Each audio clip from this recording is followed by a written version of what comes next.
ce décodex là prétendu du journal Le Monde. Alors pour ceux qui ne sauraient pas de quoi il s'agit, c'est le journal Le Monde qui s'est arrogé les droits d'être le grand inquisiteur, comme on disait sous Torquemada, voilà, au XVIe siècle, à la Sainte Inquisition. Donc, monsieur le journal Le Monde, détenu par ces grandes personnes morales que sont Mathieu Pigasse, Pierre Berger et Xavier Niel, c'est-à-dire 3 milliardaires, et qui fait ouvertement le jeu des Américains. D'ailleurs, c'est pas pour rien qu'il y a comment dirais-je, un supplément en américain toutes les semaines, et qui fait ouvertement la campagne de monsieur Macron. Donc ce journal s'est permis, comme se prenant pour le grand inquisiteur, de fustiger comme ça des excommunications sur des sites internet, alors en classant vert, jaune et rouge, une signalétique pour des gamins, en prenant en fait les Français pour des imbéciles. Voilà, comme si les Français avaient besoin d'avoir l'autorisation du journal Le Monde pour savoir quel site lire. Alors ils se sont attaqués au site Les Crises d'Olivier Berruyer.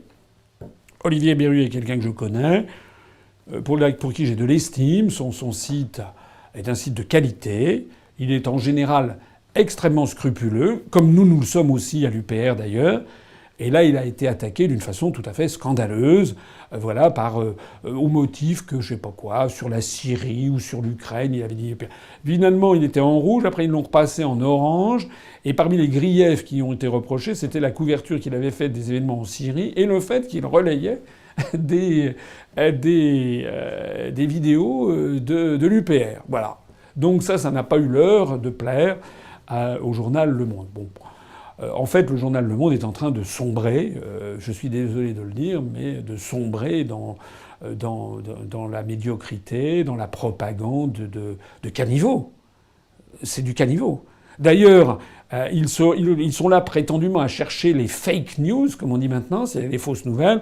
Ils en ont fait une récemment, là c'était hier ou avant-hier, au sujet de Trump, où sans aucune vergogne, ils ont balancé une fausse nouvelle. Quant à Olivier Berruyer, il les a coincés, parce que ça c'était pas mal.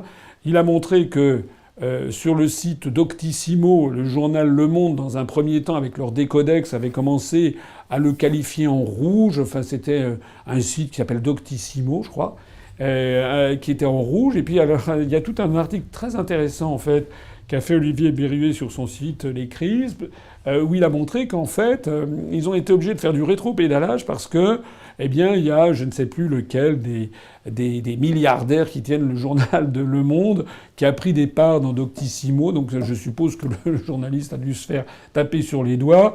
Olivier Berruyer a eu la malice de prendre des saisies d'écran, et on voit comment, en l'espace de 48 heures, le site qui était rouge est devenu vert, tout simplement parce qu'il y avait eu un coup de téléphone du propriétaire du journal Le Monde qui dit « Attendez, j'ai mis de l'argent là-dedans ». Donc voilà. C'est minable. C'est même plus que minable. C'est le déshonneur de la profession de journaliste.